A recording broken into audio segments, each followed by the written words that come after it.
자, 창조보다 먼저 나신 자, 신성을 의미한다. 예를 들어서 이제 이거 설명이 들어가기 전에 이제 이런 이야기 나오니까 우리가 성육신에서요. 성육신이 그 신학적 용어죠. 즉 신성과 인성의 이 연합을 성경은 말하고 있지 않아. 이거는 우리가 표현하는 것들이에요. 그럼 성경은 뭐라고 말을 해요? 다윗의 씨, 다윗의 후손, 다윗의 자손, 그 다음에 유다의 자손, 이새의 줄기, 아브라함의 씨, 이렇게 표현을 해요. 이 단어를 쓰지 않아요. 성경에는 없어요. 그러면 유다의 자손, 이스라엘의 이새의 줄기, 이새의 뿌리죠. 이새의 뿌리, 아브라함의 씨, 다윗의 씨, 후손, 자손, 이런 것들이 바로 신성과 인성 둘 다 또는 신성을 어떤 데는 인성을 설명하는 용어들이에요. 그 설명이 그런 문장이나 그런 어구가 나오면 성육신과 신인성의 연합에 대한 것을 떠올려야만 되는데 그게 못 떠오르니까 어떻게 돼요? 그건 할 말이 없죠. 그러니까 성육신은 성육신대로, 유다의 자손은 유다의 자손대로, 이게 완전히 전혀 다 무슨 뜻인지 모르는 거야. 이거는 이거고 저거는 저거예요. 그냥 이렇게. 이거하고 삼중직하고 무슨 관계 있는 것도 모르고, 성육신이라는 의미도 모르고, 상중직과 무슨 관계가 있는 것도 모르고, 높아지심과 낮아지심과의 무슨 관계가 있는 것도 모르고, 온통 모르는 것밖에 없어요, 우리가.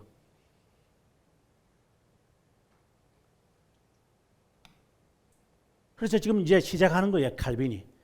성경에는 이런 표현이 나오는데 이것은 신성을 말하고 이것은 신인성의 연합을 말하고 이것은 인성을 말하는 거다. 이제 하나하나 우리들에게 설명을 하는 거죠. 그래서 그 첫 번째로 창조보다 먼저 나신 자, 신성을 의미한다. 그 다음 아버지의 종이라는 표현이 나오면 인성을 의미하는 것이다. 그 다음에 이러한 표현들이, 그러나 인성만 생각하면 안 되죠. 인성과 신성에서 인성의 부분을 지금 설명하고 있는 거예요. 인성과 신성이 연합되어 있는 분인데 지금 이 본문에서는 인성을 지금 말하고자 한다. 그 말을 지금 우리에게 하는 것을 지금 알려고 하는 것이에요. 그 다음에 뭐 영광의 주가 십자가에 못 박히셨느니라. 하나님이 자기 피로 교회를 사셨느니라. 이런 표현들은 바로 특성들의 교통을 지금 말하고 있는 거다. 자, 이런 어구들이 나오면 이게 특성들의 교통을 지금 말하고 있는 거구나. 영광의 주가 십자가에 못 박혔다. 이거는 하나님이잖아요. 신성이잖아요. 이거는 인성이잖아요. 그렇구나. 이런 해석들이 나와야 되겠죠. 그럼 만약에 이런 해석들이 엉뚱하게 해석이 나올 수가 있는 거죠. 신성과 인성의 연합에 대한 설명하는 것인지 모르고 다른 걸 이제 해석할 수 있겠지. 그리고 하나님께서 우리를 위하여 목숨을 버리셨다. 이것은 신성과 인성이 서로의 지금 교통하고 있는 이야기를 지금 알리려고 이런 표현들이 쓰여지는 것이다. 육신으로 계셨다고 하여 하늘에 없다고 말해서는 안 된다.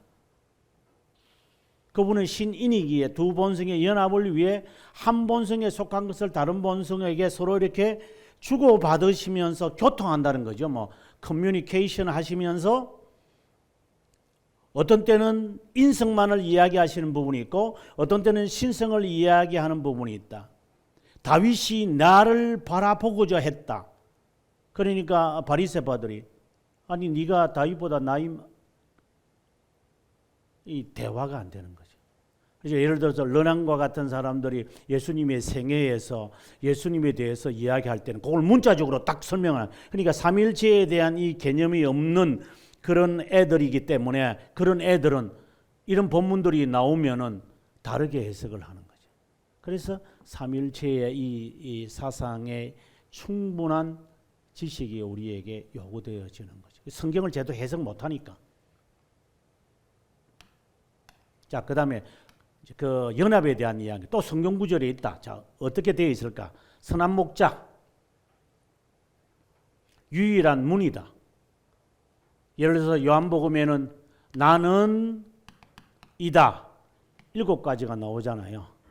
그런 것은 벌써 신성과 인성의 연합을 지금, 그러니까 이중적 의미를 가지고 있는 표현들이다. 이게 나는 포도나무다 라고 하는 말이 바로 그 말이다. 그 이야기 되는 거죠.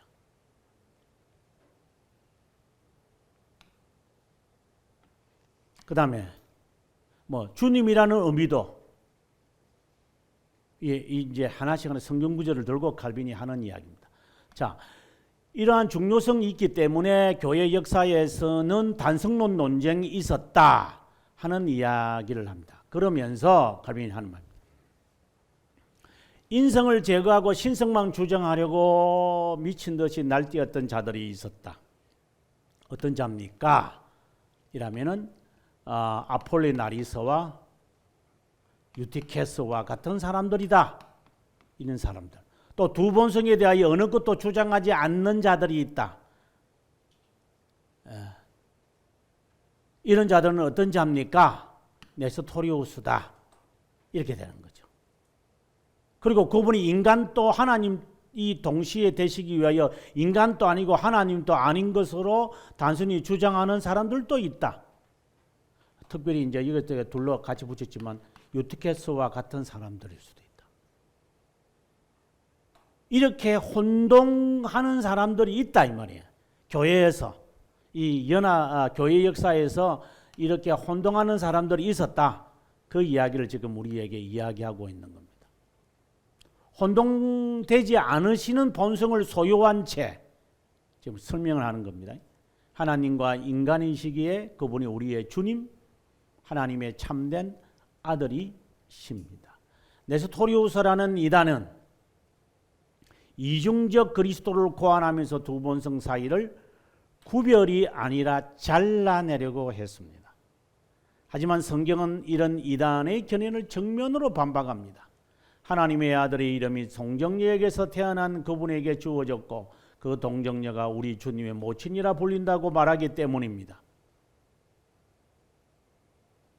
또 우리는 유티케스의 광랑, 특별히 유티케스라고 하는 이 말이 나오면 신성을 강조하는 그런 단성론자인데 간과해서는 안 됩니다. 위격의 연합을 명시할 때 두 본성을 전멸하지 않아야 합니다. 유티케스의 결론이 뭔데요? 신성을 강조하잖아요. 신성이 인성을 흡입해 버린 거야. 그래서 보통 사람들 그 영성신학자들이나 기도 조금 하는 그 순복이란다. 오순절 계통의 사람들 보면은 성령이 내 자체를 완전히 사로잡아 가지고 마음대로 주도해 주십시오. 굉장히 거룩하게 보이지만 얘는 이단이다. 그게 이단이 표현이라는 것도 모르고 우리가 그렇게 이야기하겠죠. 유티케스인데 그게. 그래서 제가 여러분들에게 기도할 때 조심해서 쓰라. 문장할 때.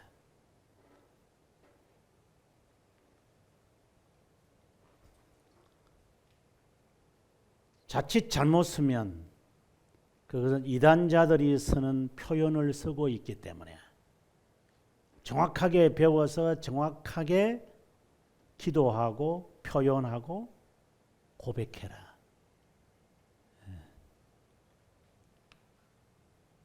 아주 어렵습니다. 여러분 신앙생활 하는 게 자칫하면 19세기에 있는 저런 애들한테 우리는 다 조롱당합니다. 그 다음에 계속해서 신격이 그분의 몸에 독특하게 거하지 않았더라면 그 몸을 성전이라고 부르지 않았을 것입니다. 431년 에베소서 종교회의, 448년에 콘스탄티노플, 이거는 조금 이제 거짓 회의라고 되어 있기 때문에 빼더라도 451년이 중요하죠. 그리스도의 두 본성을 나누는 혼동하는 것이나 다를 바 없기 때문입니다. 그래서 451년에 결정된 게 합성론이라는 거예요. 합성론. 이게 지금 우리가 받아들이는 양성론하고 같은 거죠. 여기는 합성론이라는 것은 영어로 미아프사이트 이렇게 되거든요. 뭐 사이트죠. 양성론은 게 다이퍼사이트 이렇게 되잖아요. 조금 다르죠. 뭐 또는 듀오라도 된 관계 없는데 이렇게 표현되고 지금은 이제 양성론으로 하죠. 그때 당시에 칼케돈에서 결정난 것은 합성론인 거예요. 합성론. 그러나 이단자들은 합성론도 아니고 양성론도 아니고 단성론이죠. 좀 성격이 다르죠. 우리말의 번역을 내가 볼 때 일성론이라고 번역을 해야지 맞는 것 같은데 뭐 선배들이 합성론을 하니까 뭐 합성론을 합시다. 합성론이든 뭐 일성론이든 별 차이가 없다고 저는 보는데. 그래서 단성론이라고 하는 것은 모노라는 말이잖아요. 모노포사이트라고 하잖아요. 모노포사이트이죠. 그리고 이거는 이단이죠.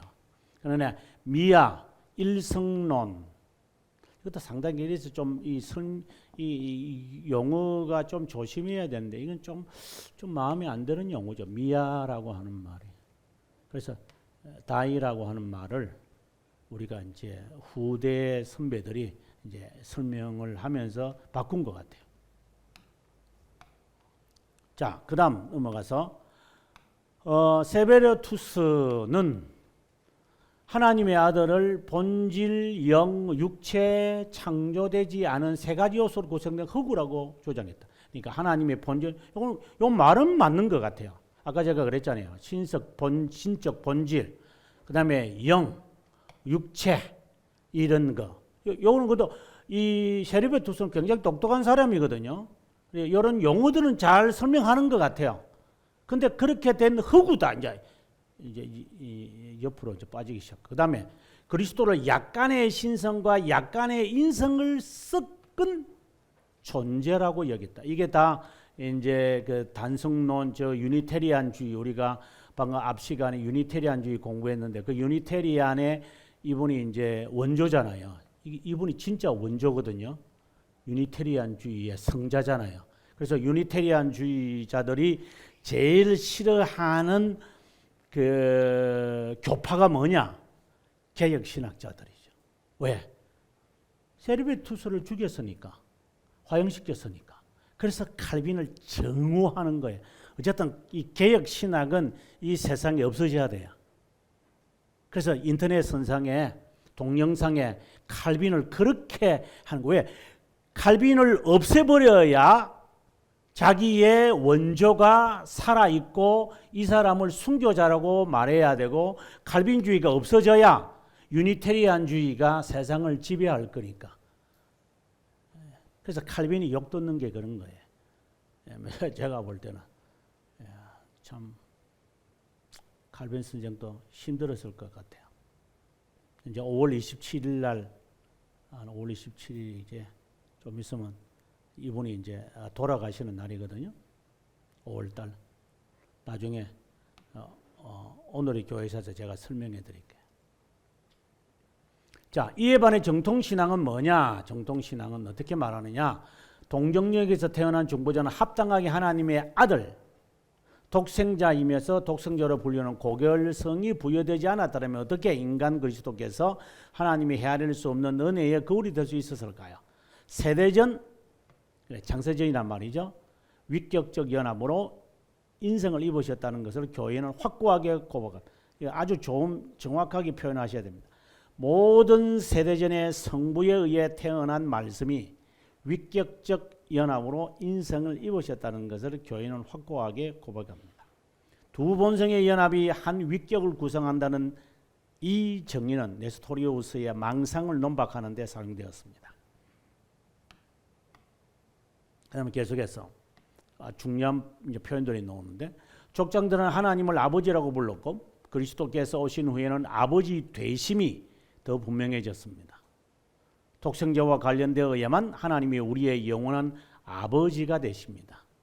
여기서 나중에 이제 그 33항을 봐야, 하이델베르그 33문, 죄송합니다. 하이델베르그 33문을 봐야 요 표현이 이제 이해가 됩니다. 아버지와 화해시키기 위해 천사들보다 높이 있어야만 했습니다. 그리스도께서 모든 피조물보다 먼저 나신 자며 머리이시기 때문에 세상 창조 이전에 하나님의 아들로 존재했음을 분명히 밝힙니다. 그 다음, 그리스도께서 육신으로 나타나신 후부터 아들이 되심이 시작되었다고 말하지만, 이거는 이제 세리베투스 이런 말을 하거든요. 여기서 아들이라는 이 관계가 육신의 관계라고 생각을 하죠. 자, 그 다음, 신자들이 양자가 됨으로 그분의 아들들이 되는 국가는 다릅니다. 아까 말했던 33문을 잘 보시고요. 그분은 본질상 아들이고 참된 독생자이십니다. 자, 요 말이 그대로 나오죠. 본성상 인성을 소유했기 때문에 그렇게 불리는 것입니다. 저는 이 표현이 정말 조심하게 받아들여져야 한다고 봅니다. 이제 나중에 이제 19항에 가면은, 벨지카 19항에 가면 이렇게 표현되어 있습니다. 벨지카 19항에 가보면 마리아에게서 육신을 입으시면서 인성을 소유하게 되어졌다, 이제 이렇게 표현이 되어 있어요. 그래서 그 해석을 이것과는 조금 충돌이 일어나죠. 여기는 본성상 인성을 소유했다라고 되어 있는데, 칼빈은. 그래서 이거에 대한 해설은 나중에 제가 벨지카 설명할 때 참고하시면 좋겠습니다. 자, 그 다음, 성신 후에 아들 되심, 잉태되면서부터 아들이 되었다고 말하면 안 된다. 육신으로 나타나신 후 비로소 하나님의 아들이라 불리주기 시작했다고 혹시 주장한다. 그분은 영원하신 하나님으로부터 태어나신 분이라는 그것만으로도 그분이 영원하신 하나님이심을 증명한다. 그래서 이것은 우리가 삼일절 설명할 때 늘 했지만, 하나님의 아들이라는 것은 인간적 아들을 말하는 것이 아니라 관계성에 있어서 관계의 의미에서 아들이라는 말이지, 우리가 말하는 세상에서 말하는 그 아들이 아닌 것을 우리가 알아야 되겠지. 이거는 인간의 용어를 이제 갖고 온 것이니까. 그 다음에 넘어가서 인간의 아들, 더욱이 아들이라는 이 단어에 집착한 나머지 방금 제가 했던 이야기 그대로 나오는데요. 그리스도께서 하나님의 아들인 것은 인성을 따르기 때문이라고 주장합니다. 세리베투스는 그림자처럼 있다가 말씀을 통해 아들로 태어났다고 합니다. 하지만 그리스도는 아브라함 씨, 다윗의 씨로 태어났으며 육신을 따라 인간이 되신 분이십니다. 이렇게 함으로써 그분의 시작이 이루어진 것이 아니라 그분은 이미 영원하신 하나님이십니다. 이제 여기에서 여러분에게 하나만 알려드릴게요. 아브라함의 씨, 그죠? 다윗의 씨, 이렇게 놓으면 이것이 아까 제가 이야기할 때에 이게 무슨 뜻이냐라고 제가 앞부분에 이야기를 했는데, 그 설명을 제가 잠깐만 하고 넘어갈게요. 우리가 다윗의 언약을 생각하면, 다윗의 언약을 생각해야 돼요. 이것을 이해를 하려면 아브라함의 시도 마찬가지고요. 다윗의 언약이 무엇이냐면은 내 후손이 영원할 것이다, 이 말이에요. 내 언약을 지키면 내가 너의 후손을 결코 멸절시키지 않을 거다. 이게 하나님의 약속이에요. 이게 다윗의 언약이잖아요. 근데 실제로 어떻게 돼요? 다윗의 후손은 586년에 끝나고 말아요. 그 앞뒤가 안 맞잖아요. 그래서 다윗의 언약의 내용이 586년에 남유다가 망하는데요. 그렇네요. 그러면은 육신을 의미하는 것은 아니잖아. 그럼 무엇을 의미하죠? 육신 말고 영원한 무엇인가가 있다라는 것이죠. 그래서 다윗의 시라고 하는 이것은 이중적 의미가 있는 거예요. 인간의 육신으로서는 타락하고 부패하고 실패하고 멸망하고 말 것이다. 하지만 예수 그리스도가 이것을 이행하신다. 그래서 다윗의 시라는 표현이 딱 등장하면 다윗의 자손도 그렇고 이런 단어, 이런 표현이 딱 나오면 신성과 인성의 연합인 중보자를 지금 예상하고 있는 표현들이에요. 이 성경 자체가. 그걸 딱 떠올려야 돼요, 이제.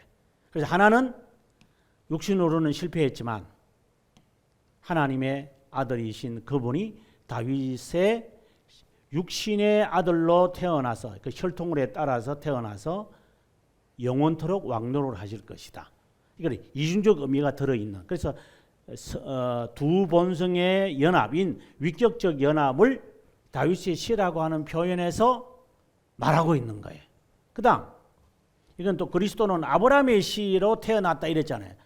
아브라함의 시로 태어났다. 아브라함의 시라고 하는 이 개념이 딱 떠오르면은 무엇을 생각해야 되느냐면 육신인 인성을 딱 떠올려야 돼요. 자, 그렇다면 아브라함이라고 하는 성격을 떠올려야 인성의 즉 예수 그리스도의 인성의 성격을 알 수가 있어요. 아브라함의 성격을 봐야 돼요. 믿음의 조상이죠. 이방인 가운데서 부름을 받아요. 하나님은 언제든지 돌 가지고도 아브라함의 후손 만들 수 있어요. 이신칭이 이야기하면서도 하나님은 바울은 아브라함의 믿음을 들어서 설명을 해요. 그렇다면 아브라함의 씨라고 말할 때는 의미는 인성을 지금 예상하고 있으면서 그 인성의 성격이 대속이라고 하는 사실을 알게 되어지죠.